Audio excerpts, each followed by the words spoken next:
сёння, як і заўсёды, у нядзелю мы адчыняем дзверы нашага бара ў Олега. Вы ведаеце, што мы адчыняем іх у шынке ў Лявона. Такая рэстарацыя ў Мінску ёсць, старая рэстарацыя, добрая рэстарацыя. Некалі яна была піўная, а цяпер яна такая больш цывільная. Тут ёсць розныя блюда, і грузінскія, і азербайджанскія. І вось сёння нам прыгатавалі такі падарунак. Я потым скажу, што нам падаравалі і што мы будзем сёння з маім госцем каштаваць. Я хацеў бы вось з чаго пачаць нашу сённяшнюю перадачу. Ведаеце, мы ўжо паўгады в эфіры, і неяк так адбываецца, што толькі сябры мне іншы раз тэлефануюць, прыяцелі, кажуць, то была добрая перадача, ці то не надта добрая. Мне вельмі не хапае вашых думак, не хапае, можа, нейкіх лістов ад вас, каб я зразумеў, ці добра я раблю гэтую перадачу, цікава вам, можа, вы хацеце пабачыць у мяне ў гасцях у бары некага, каго я не ведаю, а ведаеце вы, я гатоў запрасіць гэтага чалавека. Напішыце мне, калі вам не цяжка, як вам падабаецца перадача наша, не падабаецца наша перадача, што б вы хацелі пабачыць. Мне не хапае гэтай адваротнай сувязі з вами. Неяк так я у сваім соку сам варуся, і гэта крыху цяжка. Ну вось, а цяпер я хочу пазнаёміць вас з нашым сённяшнім госцем. Калі вы ўбачылі, што я пачынаю перадачу з усмешкай, то это только тому, что Рыгор Барадулін, паэт, человек вельмі веселый, и я думаю, что сегодня мы с вами и посмеемся его жартом, и, может, и задумаемся над чем. Рыгор Барадулін. Рыгор, привитание. Я рад, что ты сегодня у меня в гостях. Я рад. Так да, давно я хотел тебя запросить, але неяк саромеўся, бо ты ж у нас амаль классик. Я ведаю, што не любіш, калі твои рэгаліі прыгадваюць. Да не трэба. Не трэба. Ну, не трэба. Слухай, Рыгор, перадача выходзіць у нас увечары, але здымаем мы зранку.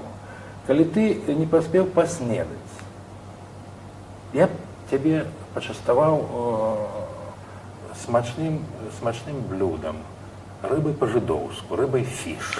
Выдатно. Выдатно, да? Давай. Выдатно. Говорить, что да. Кий на кий завадить, а обед на обед не завадить. Ага. Добро. Я хочу, и если я вспомню, так сказать, это есть жидовская приказка. Рыба фиш и гелд афен тиш. Рыба рыбы, а гроши на бошку, когда перекладать. Ага. Ладно. Я тебе зараз покладу, это как было пригожа. Ну, мы не так уже пригоженько тут нам поклали все это. Так. Нават и маслинка есть. Ну... И помидорка есть. Вот так вот я покладу тебе. Некогда дуже маслины любил мой великий друг Короткевич. Володя. Володя любил дуже. Да. Ну что ж поробишь. И мы некогда вот специально, когда обедали, вечерали поздно, я завсёды нечто заказывал с маслинами. Я мне завсёды говорил, чего ты вот, я не люблю маслин. Ну, ты, говоришь, все-таки не пановитые огороды. Вот я как шляхтец, я маслины люблю. И он, да? Да. Ага, и он как шляхтец, ну, а да. ты... Не... А я говорю, я не люблю, но я специально, как бы ему было приемно. Ага. Так, братка мой, давай я тебе это вот так вот поставлю. Ой, ну, дякую. Вот так. О! Водатно. Давай мы с тобой почастуем. Я так само хочу почастовать. Ну, давай. Эту чудовную рыбку покладу собі. Я ведаю, что ты у нас человек с некоторого часу увогуле не пьючий. 74-го года я не пью. Я пил теленовид, ну, теперь не пью 74-го года, так что я могу быть занесен в книгу Загинуса. Загинуса. Потому что Гиннес говорит, нет, говорит, не пьешь, откуда здоровье быть. Да. Як тобі рибка? Видатно. Видатно, да? Ну, добре. Я тобі гарбатки зроблю, я веду, ти каву так само не п'єш. А ти вже... Ось тобі твоя гарбата. Неколи перепив з бочки цілої, тепер вже... Бочку чого ти перепив? Всього. Всього, да? Бочки, цистерны. Цистерны. Ну, добра. Рыгор, вось пра што я хацеў з табой пагаманіць сёння. Было б дзіўна, калі б мы... Ай, чого я буду доўга падыходзіць? Існуе думка, альбо, як раней казалі, есть мнение. Да. Цыковскі работнік. Да, што па-беларуску нельга сказаць нічога вялікага. Я хацеў бы з табой пагаманіць сёння пра гісторыю беларускай літаратуры, мастацкай літаратуры.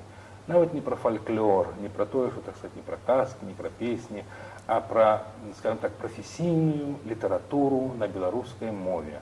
Адкуль яна пачалася, хто быў у вытокаў гэтай літаратуры. І ўвогуле, ці была такая з'ява, як беларуская літаратура, ці можа, яе не было ўвогуле?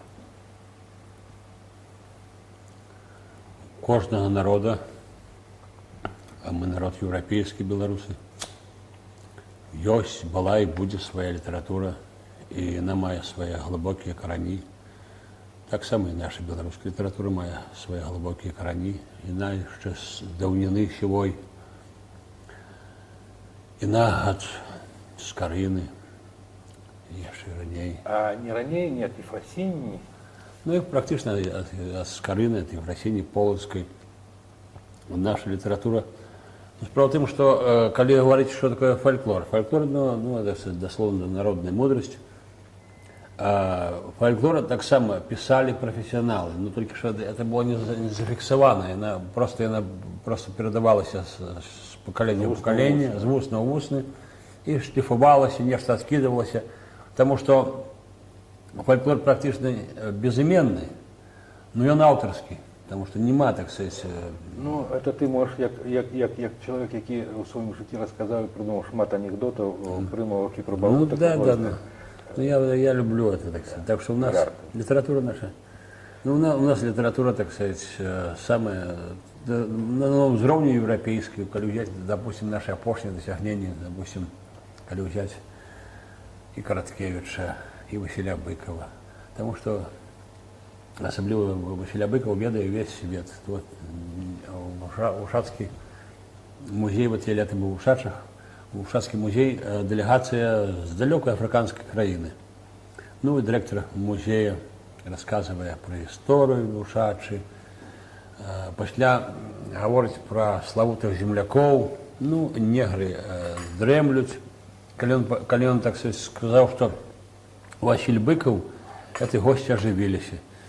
Потому что Быкова они чули и ведают, так сказать. И этот директор музея, Кирпич Микола Ангорович, сказал пасля, что доляр и в Африке доляр, а Быков за паўсюль Быков во всем свете. Ты ведаешь, что, ну, это вядомые славутые імёны сённяшняга дня: Василь Быков, Рыгор Барадулін. Вось, я хотел бы нагадать нашим гледачам вот что. Гадоў некалькі таму увесь свет по инициативе ЮНЕСКО отзначал 500 лет поэмы Гусовская «Песня про зубра». Да. Так? Есть версия, я с Володем Орловым про это гаманіў, есть версия, что нават слово про поход Игоревы ці не написал это Кирилл Туровский.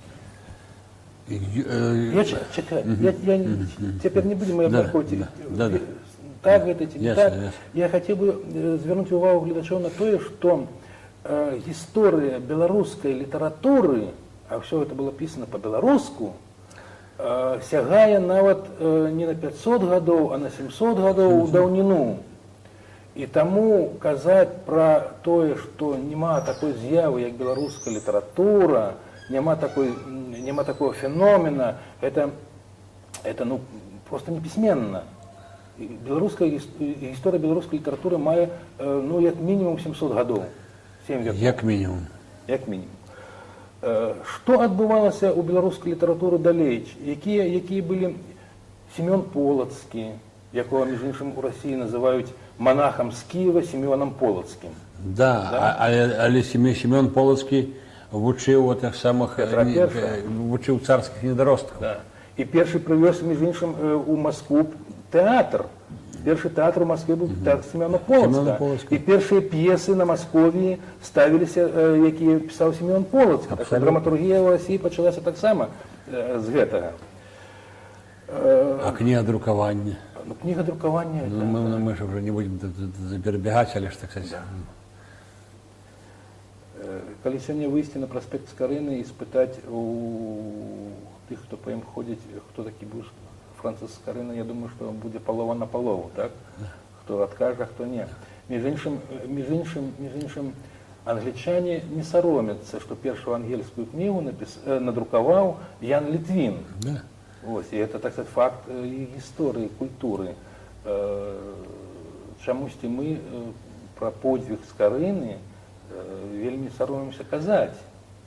Тому что невыгодно. Тому что выгодно, так сказать, старая теория России родима слонов.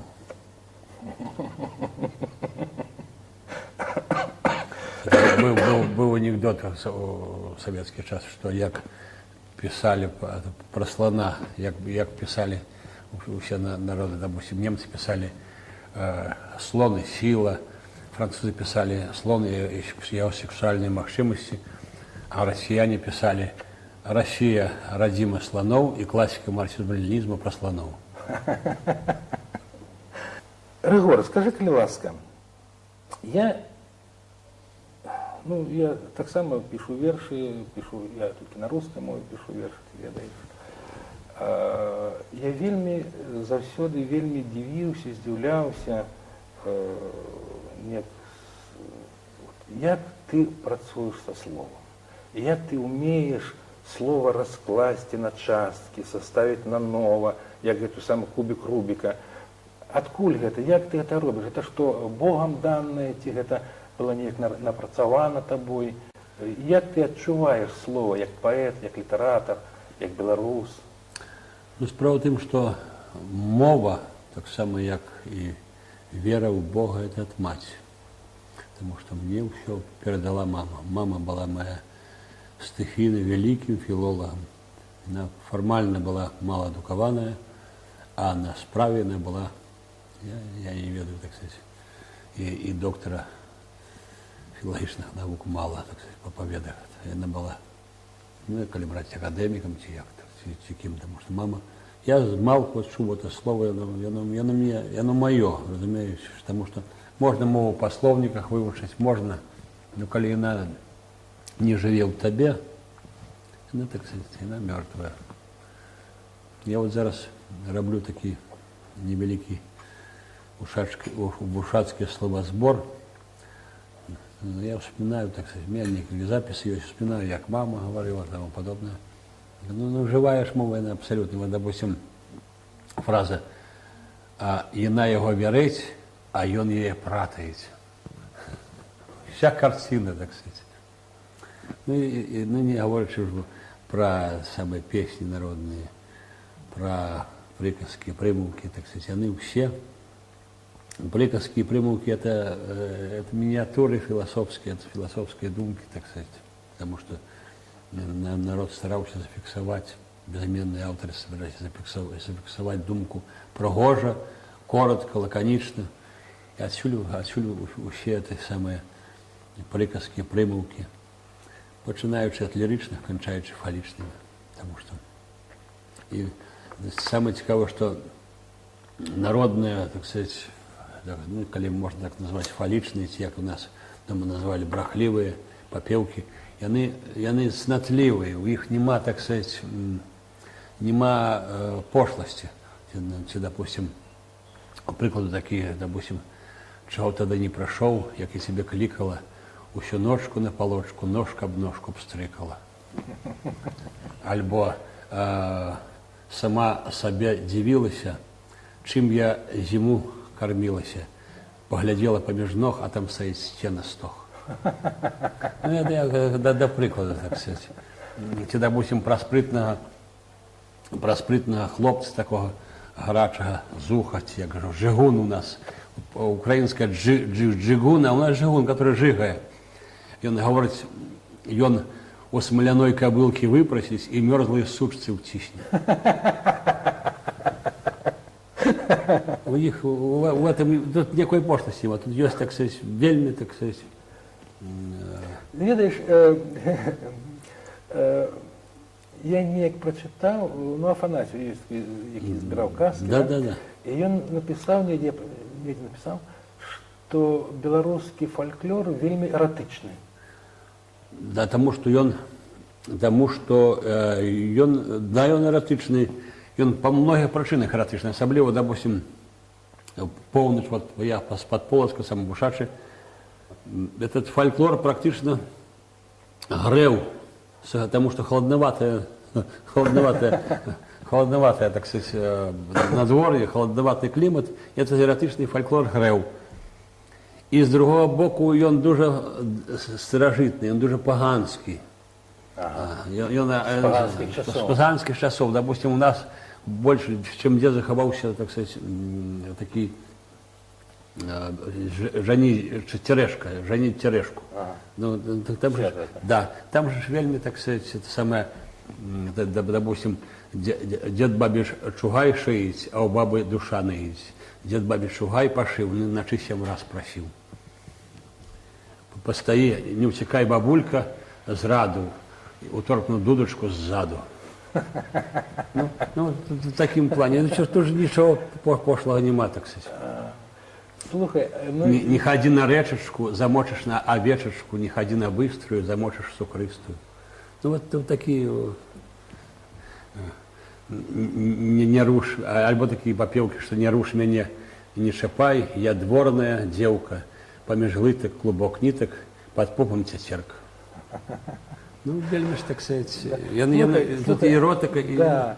А не здаецца табе, што акрамя, так сказать, традыцыі паганскай, у гэтым ёсць яшчэ нейкая унутраная свабода, некая унутраная воля. Абсолютно.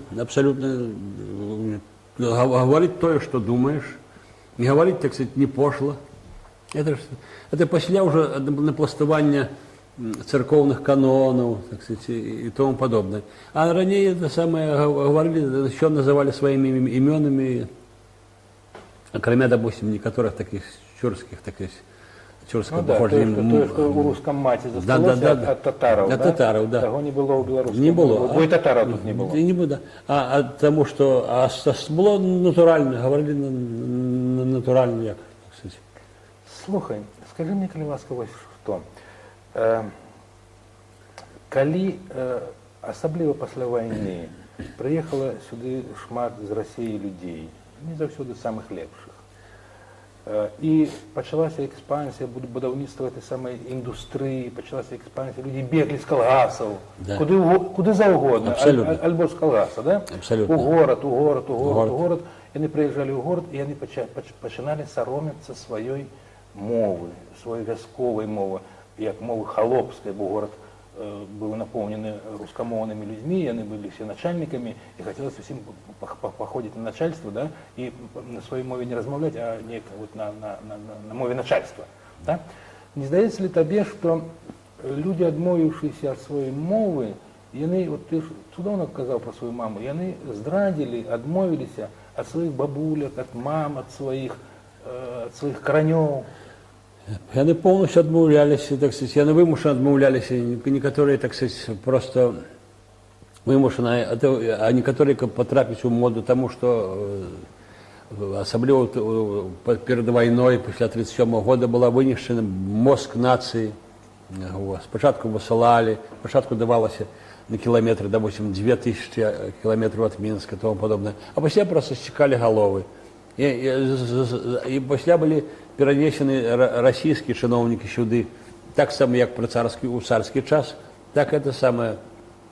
И, конечно, не самые лепшие ехали, потому что были, так сказать, целое поколение такое, целое племя было подъемников, что атрымаць, як их назвать, они атрымае подъемные, едет туда, в Сибирь, там он их пропивая, вертается, и он снова вербованный, так сказать. Ну, а чыноўнікі, которые российские, у нас нейкие по звестках ёсць каля, больше за миллиона было российских чыноўнікаў отсыпано после войны. Больше за миллион? Да, больше за миллион, я не ведаю. И в основном начальство? Начальство, только начальство, не самое лепшее. Таким чином, традиція царської влади, яка насаджала сюди, присилала своїх чиновенство своє, і вона увогуле протягнулася і при большевиках. Абсолютно. Нічого не змінилося. Большевики Та ж- ж імперська традиція, імперська політика. Большевики нічого нового не видумали. Большевики наогул, так сказать, завсёды, вони любые ідеї хапали, видавали за своє і тому подобне. Єдине, що у большевиків була криху фасадність, вони, так сказать, трохи, так сказать, быцем би вот, угольня, так сказать, що там шильди були так, двухмовні, так сказать, ну, и тому подобное. А после школы все белорусские были зачинены, и школы были только у сельской мясцовости.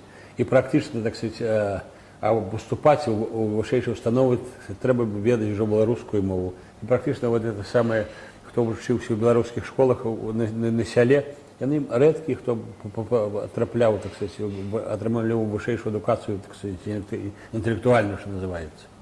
Адзінае, што дазвалялася, ну, допустим, укладчыкам беларускай мовы. Я, між іншим, прогортав подручник моєї дочки по-беларуску, беларускі читальник, да? Прогортав і шукав, де ж там Ригор Барадулін? Не знайшов. Ну, Это при тым, что у тебе столькі цудоўных дзіцячых вершаў. У іх свая праграма. Это свой час было некалі што. Адзіны, вот, кому пашанцавала з наших класікаў старых, як это яго Магдановича называць, конечно, цікава, старым класікам маладога, но складаная справа тым, што з класікаў Максим Богданович заўсёды ў праграмах з савецкім часам трапляў чыстай красы паэзіі, таму што ў яго не было савецкіх вершаў. А з купалам што рабілі? Купалы уключалі ў хрестаматы і ў падручнікі тыя вершы, которые он пісаў з пісталетам, праставленым да скроні. І лепшая ж купалаўская, так сказать, не давалася. Ну, этому самому яшчэ пашанцавала, допустим, з Новай зямлёй і Коласу. А ты крануў новую зямлю, ведаеш? Я перачытаў цяпер новую зямлю. Да. Это настолькі сучасны твор. Абсолютно. Ты ведаеш? Потому что он вечный. Да, и я думаю, так вот, божухна, это сёння, калі з зямлёй такая бяда, калі людзі не бяруць зямлю, калі людзей адвучылі ад зямлі, калі яны не любяць зямлю, калі бягуць ад той зямлі, як ад чорта, Да. як сёння гучыць гэтая паэма Якуба Коласа сучасна, як яна дакладна сёння да месца, да часу. Ведаеш, і мне здаецца, што... Ну, это выдатнейшая рэч, это, так сказать, тестамент беларускі, можна сказаць, тестамент беларускай душы, это паэма. Яна выдатнейшая паэма. Іншы раз трэба перачытваць тое, што ад чаго адбілі ахвоту ў школе. Да. Уже ў сталым узросце ўзяць проста і перачытаць і паглядзець, што ж са мной зрабілі, калі я ў школе ў 9 класе не зразумеў. Ну, не зразумеў, конечно. Як у тым старым анекдоце, што ў сярэдняй Азіі выйшаў з рэстарана, это самое, а там ишак стоит, он его тягает за уши и говорит: бедный зайчик, что с тобой зрабили проклятые Мичуринцы? Так вот, так сказать, и с белорусской литературы это самое, это Мичуринцы зрабили в программах, як с тем бедным зайчиком, зрабили ишаком. Ригор, скажи, калі ласка, ты крануў пра в нашай размове, прыгадаў маму сваю. До якого роду ты можешь, до якого колена можешь род свой просочить? Откуль на Ушачине повелися Барадулины? Справа в том, что я, видать, могу только просочить до прабабки. Барадулин это по батьку. Дед Гришка, старовер, простав до бабы, какая была Мицкевич. Прозвище там вся вёска была, больше вёски была Мицкевичи. Это по батьковой линии. По маминой линии это Гайко Галович. После дед, мамин батька был латыш Галович, механик по млынах, ведал 5 мов, был широкой натуры человек. И он недзе у Полоцка на жили. И он умудрился за некий месяц пропить гроши на каменный дом. І ён, так сказать, я праходзіў і клаўся на этот бок, там, дзе ключы, і ўжо калі аднойчы бабуля паглядзела, там пуста ў шафе, дзе былі грошы на каменны дом, і тады ён вымушаны паехаць быў. Так мы так па бабінай лініі апынуліся пад Ушачамі. Там была такая пані Кацярына, ён я быў механік па млынах. Но он умеў усё рабіць ад, так сказать, ад іголкі да самых складаных. 5 моў спакойна ведаў, любіў нямецкую мову. Некалі у Полацку перапісваўся з немкамі, пачалася вайна. Ну, яго як нямецкага шпіёна пасадзілі. Это какая, первая или другая война? Першая. Першая. Першая. Ну, і пасля тут уже, так сказать, амністія, і дзед лютаўская рэвалюцыя, і дзед ішоў як разам як рэвалюцыянер. Ага. Ну, а пасля ўжо апынуўся ў Ушачах. Ну, а по бацьку я же говорил, что это самое старобратцы. У нас на Ушаче немного старобратцев. Это еще тогда от раскола, як бегали. Ну да. Самое цікавое, что Бородулин по Чурску это сын письма, сын документа.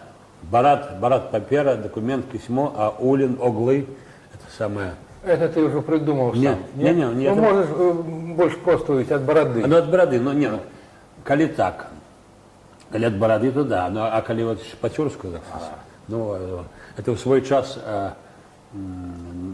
самое любимое мной КГБ, так сказать, распаўсюдзіла, что я еврей, что меня мама нашла, як еврейское дитя в блокаду. Ну, это далеко занесли эту самую эту легенду, так сказать. Вот.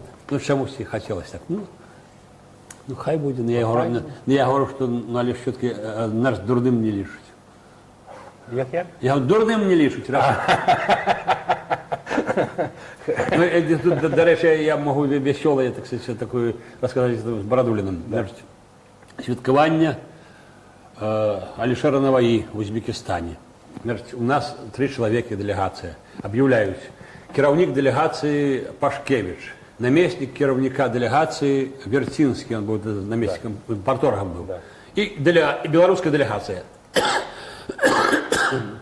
Делегація я був один, конечно. Ага. Ну, мне дали вот такие же, ну, такие нагруднички такие, ну, вот шильдочки такие. Там Бородулин про 2Л. Мне, ну, як своего. Да. Чому я говорю, что Бородулин про 2 Оглы, Лин. Ну, это самое...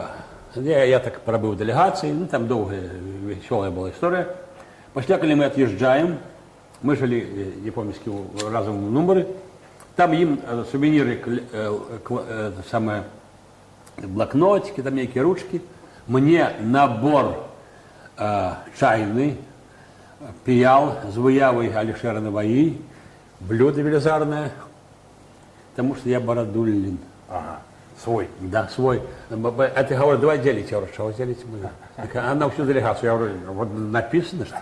Бородулин. Да, так что одна литера Л я отримав, ну, шиковнейший сервис. Ригор, почитай вірші. Які там? А які хочеш, які завгодно тобі. Ну, я, так сказать, може якісь дурноти почитаю. А нічого, читай, що хочеш. Харизматик. Один усім вставляє клізму, і гэта лічаць за харизму. Кот праводзіў рэферэндум, клапаціўся пра мышэй, мышы верылі легендам і пішчэлі ўсё цішэй. Мы ўсе у катэджах ці ў дзюравых хатах жывем у беларускіх выміратах. Мы на караты ліха выміраем, адбыўшы рату ціха паміраем. Не верыць ні ў якія лекі стукач, хоць ад бяссілля вые, бо знае органы бяспекі мацнейшыя за палавыя.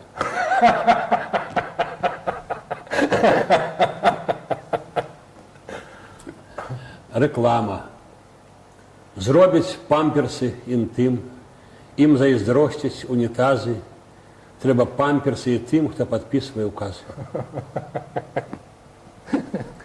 Нема сумневу, ён даўно гатоў, указ чарговы, як заўсёды, смелый, что треба перефарбовать бо слов, бо кожный бусел бел, червоно-белый. Дерутся вверх по вертикали, а пеньки и дрожать, что миг, каб только пень не спиловали, не будь пня, не будь их.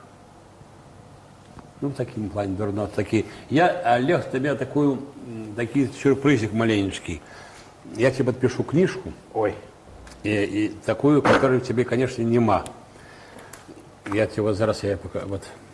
А у меня мальчиков все твои книги. А вот ты такой нема. Нема. Это свежее, видать, так? Абсолютно. Вот зараз я расскажу.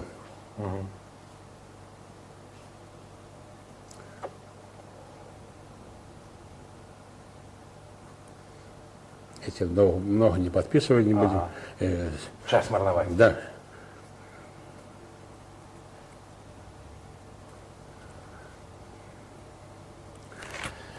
Эта книжечка, это листы в Хельсинки до Василя Быкова. Да. Да, чув а про вот это вот тут мы с Василем, а вот тут самое, что цікаве, что тут малюнки Василя Быкова. Ну, я ведаю, что Василь Быков учился в Витебском мастацким техникуме, был скульптором. Да. Да, учился на скульптора. Это мне рассказал, ведаешь, кто? Мне рассказал Артур Вольский. Да. Я один раз учился там. Вот, так что Ну дякую тобі. такую Слухай, книжку. можна я тобі вірш почитаю? Пожалуйста. Я только вот это самое, там и эпиграфом там такие, это самое, от Василю написано, нет, я помню, вот что. Будут часом идолы раструшены, свет разумный стомится от криков, Васильком у житі Білорущини назавсёды застанется Быков. Ну, вот. Добре, я тобі так само почитаю вірш, Давай, але ён не вельмі веселый, не такі, як у тебе.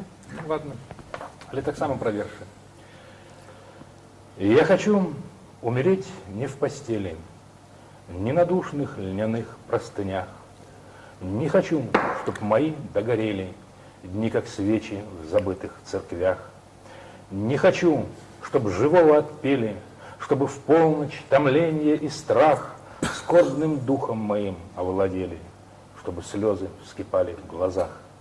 И я хочу, чтобы хрустнувший камень мне аорту восторгом взорвал, чтобы эхо последнего «Амен» долго билось и гасло меж скал.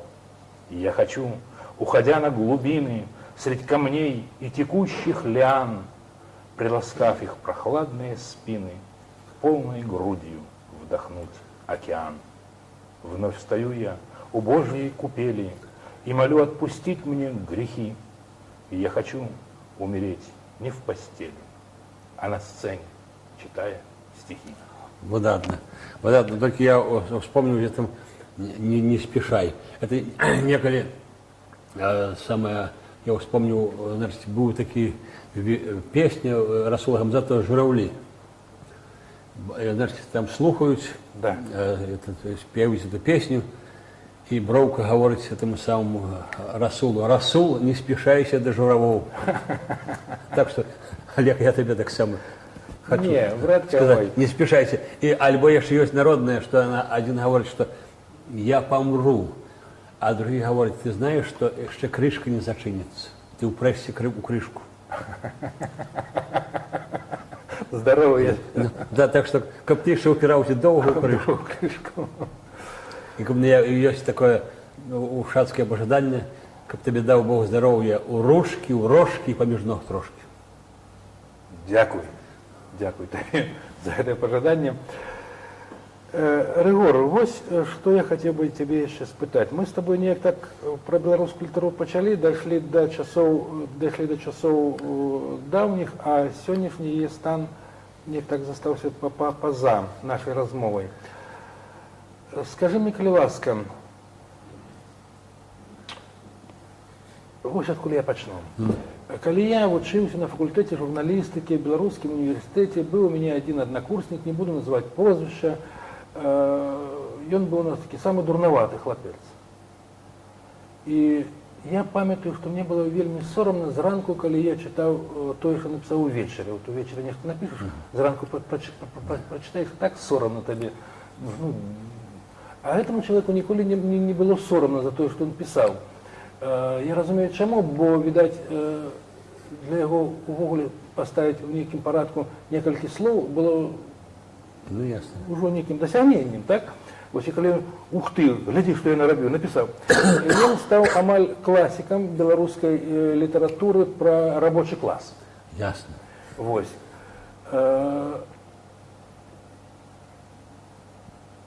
Мне здаецца, што можа вот тое, што беларускую літаратуру ў свой час прыходзілі такія людзі, яно іншы раз і адбівала ахвоту ад беларускай літаратуры, ад беларускай мовы, ад беларускага погляду на жыццё, бо гэта не было школай жыцця, гэта не было прароцтвам, а літаратура, асабліва верш, это заўсёды прароцтва.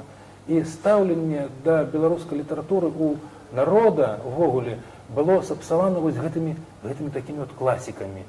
Так я лічу, ці это... Правильно, правильно. Справа в том, что я заўсёды вспоминаю, заўсёды люблю, он заўсёды со мной, мой великий сябра Владимир Караткевич. Этот, дарэчы, человек, который ніколі не пошыўся, але человек, который ведаў, что он со славутага роду, панскага, так сказать. И дарэчы, такая цікавая деталь, что калі я пытаўся, Володя, дзе ты нарадзіўся? Калі ўзяць верхняе панямонне, ніжняе панямонне, калі ўзяць да паўстання Каліноўска, ну ўсё-таки дзе ты нарадзіўся? Ну говориш, это ў пашпарце. Яму хацелася нарадзіцца ўсё ў цэнтры ўсей Беларусі. І, дарэчы, наколькі годнасць яго была высокая, мы некалі ехалі ў Каралішавічы, дом творчасці, так сказать, было 2 авоські чацвяртушак, так сказать, добра выпіўшыя. І ён мне аднойчы гаворыць: а ты ведаеш, што заснавальнік дома Романовых Іван Кабыла быў конюхам у майго дзеда? Я говорю: Володя, у 13 годзе 300 год у дома Романовых адзначалася. Он говорит: ну не у деда, а у прадеда, и на вот ты историю не ведаешь. Я к чему ты рассказываю, что у него было адчуванне, так сказать, что он с славутага роду, что он повинен писать, так сказать, ну, высоко. И он писал высоко. И, дарэчы, зараз, вот, дарэчы, сёлета 70 год как раз Караткевичу, это год Караткевича. И, дарэчы, молодь як тягнется до Караткевича. Да, да. Потому что это не про рабочий класс, да. Это не про... Это, когда, допустим, в 20-е годы, допустим, был такой пролетарский поэт Андрей Александрович, у него были такие, допустим, поэма починалась: «Эх, ядрит твою качалку, дуй на усю, давай закалку». Ну, так сказать, Караткевич, это... И я некогда, была такая менушка, Фома, ну, это там долгая история рассказывает, допустим, я недавно глядел в блокноты, там мне записано, что «А Фома и у вуз не дьме, быть такими усім бы, на земле он у дерьме, а у бессмертии с нимбом». Ну, Володя был роман. Ну, не, ну. Это был роман. Да, это... И, между прочим, вот, ведаешь... Глубоко адукаваны, глубоко интеллигентный, интеллектуал высоко. И, дарэчы, вот самое цікавое, что он был интеллектуал настолько, что им было просто говорить. Он не ломался. У нас есть вымушенные интеллектуалы, так званые, так сказать, всякие нарциссы, которые только, так сказать, як у тым анекдоте, что это самое, моя жонка еще бедельцем бере руками.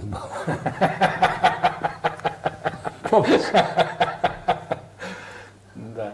Ён заўчасна памер, Володя, бо я вот прыгадываю, што зрабіў, напрыклад, Сенкевич для Польшчы, не для літаратуры, для Польшчы, для польскага духа, для палякаў, адрадзіў польскую пачуццё чесці. Да.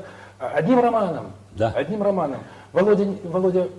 Ну, классе базировым твоим на выдатнейшая рэч. Да. Ну, справа тым, што як сказать, кожнаму колькі Бог отвёў что-то подобное, калі ўзяць, сколько написал Караткевич. Вот, допустим, есть легенды, Караткевич пил. Я говорю, ну, як можно пить, написать, калі он у Караткевича, калі выдать полный сбор творов, у Караткевича, калі 25 томов написано, як можно писать пьяным. Он попивал, он как расслабиться, что называется. Но не пил, как жить, а, так сказать, Живокопі. Ну, это, видишь, это вельми такая расхожая идея навесить на человека Да, абсолютно. не угодного человека, Да, навесить да. на него некую собаку, и он пьет, Да, да. он там такие, Да, да. и все. А у них негров, а у вас негров лінчують. Так? І от Короткевич, це, так сказати, саме цікаве, що в белорусской літературі, вже ми знову побачимо трошки про білоруську літературу, що в белорусской літературі, в белорусской історії Бог дає на певні періоди певні особи. Так пройшов Каліновський, так пройшов Купала, так пройшов Короткевич, тоді ж у той же час, коли вже повністю здавалося, все знівеліровано. До речі, він починав, пам'ятаєте, перший на телебаченні робити спадщину, передачі, пам'ятаєш?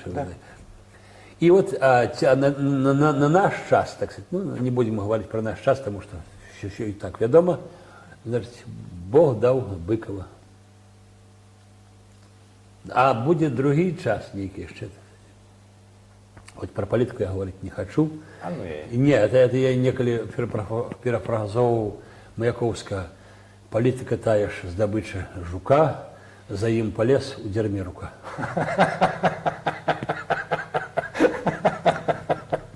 Альбо поляки говорят, я не хочу, может, мне дословно грамматично. Jeden trzyma, drugi tyka. Oto значит polityka. Так что Ладно, и как раз вот Короткевич обновил. Ну, зараз вот вельми такой добрый, справой занимается пропагандисткой, это Владимир Орлов. Ты видишь, ты зараз сказал Володю Орлова, у передачи с Володей Орловым я сказал такую фразу. Я сказал, что я бяруся за тое, каб ажыццявіць выданне на Беларусі беларускамоўнай Бібліі. І паабяцаў людям, што я буду даводзіць да іх усё, што адбываецца па гэтай справе. Прайшоў ужо амаль месяц, болей за месяц. Я хочу сёння з нагоды гаворкі з табой сказаць, што за этот час зроблена. Я прайшоўся па ўсіх хрысціянскіх канфесіях. Я размаўляў з владыкай Філарэтам, я размаўляў з ксёндзам біскупам Кірылам, яго эксцэлэнствам, я размаўляў з прадстаўнікамі баптысцкай царквы, адвентысцкай царквы. Усе падтрымалі гэтую ідэю і нават... Уніят таксама. Уніят таксама, конечно. Абсолютно. Больш таго... Толерантная вера. Да. Владыка Філарэт сказаў так. Ён сказаў, што ў той ці іншай меры Божая кніга, Біблія перакладзена на 2,5 моў, гаворак і так далей. Ён сказаў, што кожная Божая, по-русски это называется тварь, да? По-беларуску буде. Тварина, Да, мае права на тое, каб Божае Слово даходзіла да яе на той незразумелай для яе мове. Я хочу звярнуць вашу увагу, сябры мае, на тое, што з гэтых 2000 моў і гаворак адзінае ёсць толькі, на якой няма Божага Слова, альбо амаль няма, гэта беларуская. Відаць, у бліжэйшыя часы будзе, з дапамогай 8 канала, я адчыніў рахунак у адным з банкаў Мінска, каб можна мы маглі збіраць грошы на выданне беларускамоўнай Бібліі. Так што за гэты месяц я тое-сёе зрабіў. Я думаю, што, можа, у бліжэйшыя часы я на 8 канале пачну новую перадачу, якая будзе цалкам прысвечана гэтай справе. І мы з вами будем сустракацца і больш падрабязна, і часцей я буду дакладаць вам, расказваць, распавядаць вам пра тое, што ў гэтай справе робіцца. Вот что я хотел вам сказать. Ну, с чем может быть связано? Да, конечно. Я маю на увазе менавіта пераклад сёмых. Потому что, допустим, есть Библия полная выдадзеная у Америцы в 1974 году. Да. Ну, мова трошечку архаізована, як для філолога золотая мова, як для паўсядзённасці яна трошки грубаская. У Сёмухі вельмі, так сказать, лёгка перакладзена. Вось тое, пра што я починаючи нашу з тобою говорку, я мав на увазі, що ми вийдемо заявити гэтым. Бо коли я казав, що є мнение, Да. что на белорусской мове нельзя сказать ничего высокого, Да. я не ведаю ничего больше высокого, чем Божье Да, Слово. абсолютно. И когда Божье Слово может гучать по-белоруску, так по-белоруску могут гучать и всякие синхрофазотроны, и биномы, и так далее, и так далее, и так далее. Белорусская мова пристосована для высокого слова, для Божьего Слова. И это мы мусим доказать выданнем белорусскомовной Библии Василя Семеновича. Это, коли уже твоє дозволу, може, я не ведаю, тут можна, чи можна, я почитав «Ойче наш» по-білоруську, як я його транслював. Можна? Прочитайте вас. Сидеть не могу. Не, ну ты сиди. Ойче наш, что в небесах, хай светится имя Твое и в узорах, и в лесах, хай придет царство Твое, як спотоля, хай Твоя усилударная сбудется воля, як на небе, гэтак и на земле. Хлеб наш наденный пошли жить и дар сегодня нам, и даруй нам наши долги, як и даруем и должникам, отгороди от нас спокусливые луги в смутный час и в темные дни.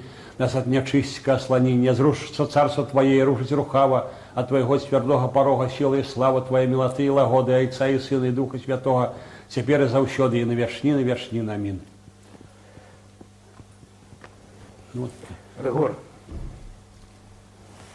ты не ведаешь, я тебе удячный за то, что ты прочитал эту молитву по-белорусски. Я первый раз я чув, як молитву учить по-белорусски. Это выдатно. Дякую тобі. Ну, я старався. Давай ми на этом і скончимо нашу передачу. Дякую, що ти прийшов. Дякую тобі. Дякую. Хай тебе Бог дає всього. І тобі так само. Я хочу розвітатися з вами, нагадати вам, що сьогодні у нас був Григор Бородулін. И он не любит, когда его называют народным поэтом Беларуси, и прав, бо он поэт народа Беларуси. До побачення. Усього доброго.